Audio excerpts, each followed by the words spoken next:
Хадам мэж өөрөө бас нэг юм гэрэлтэх эмхтэй штэ. Тэр бэрийгээ яаж хаарч, юу гэж төсөөлж, юу гэж бас бэр охиноо гэрэлтүүлэх тэр боломжийг олгож чинь хормогчийг өснөөрөө унтраачж байгаа байхгүй юу? Яг үнэ тий. Тэгэхээр тэр хормогч гэдэг бол бэлэг за яг байж болох л ахалта. Гэхдээ миний одоо ээж надад цагаан сарын баяраар хормогч өгвөл хэцүүхэн л санагдахаар.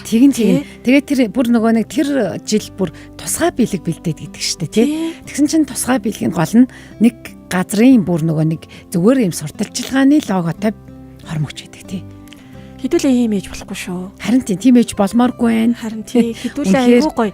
Ялангуяа энэ бэрүүдийг тий үнэхээр охтуудыг хайрлсан энэ охин хөөрхий хүүгийн маань төлөө хүүг маань нэг халуун хоолтой явуулах гад өдөр шөнөгөөл өөрөө ажиллахын хажуугаар галтойгоонд эргэж байгаах миний хажууд ирээд нэг 30 минут ч гэсэн дуг хийгээд таав штэ. Яагаад ийм сэтгэлээр хандаж болохгүй гэж те.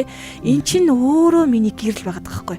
Тэр бэрийгээ бас ингээд цаашид 30 минут амрааснараа 30 жил гэрэлтүүлэх боломжийг олгож байгаа ч юм уу те.